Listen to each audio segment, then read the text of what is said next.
Every Friday morning for 2 years, a woman stopped at the same grocery store on her way to work. And every Friday morning, she brought an extra sandwich. Not for herself, for the man who sat outside the entrance with a worn gray jacket and a paper cup. She never asked his name the first time, just held out the sandwich and said, "You look like you could use something warm." He took it without a word. She went inside. That was all. The next Friday, she came back. Same sandwich, same quiet exchange. By the 3rd week, he said thank you. By the 6th week, he told her his name was Daniel. By the 3rd month, they talked for a few minutes every Friday before she went in.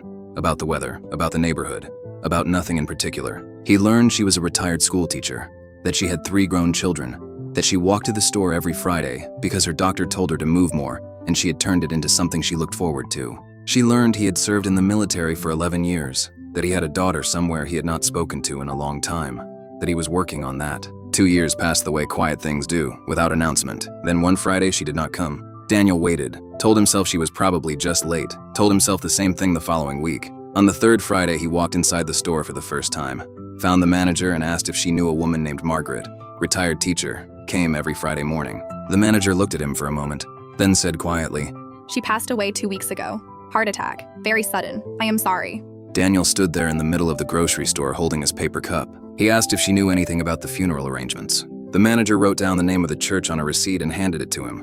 He showed up in his cleanest clothes, which were not very clean. He sat in the very last pew alone and did not speak to anyone. Margaret's 3 children sat in the front.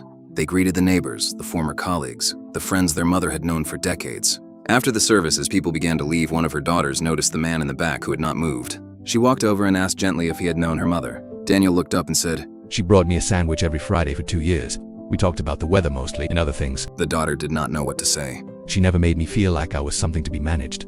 She just talked to me, like I was somebody." He paused, then said, "I wanted her to know that it mattered. I guess I am too late for that." The daughter reached out and took his hand. "You are not too late," she knew. She told him something then, that every Friday evening her mother would call her, and almost every week she mentioned the man outside the store, told her daughter he was a veteran, that he was working on something difficult, that she hoped he was going to be okay. Daniel did not speak for a long time.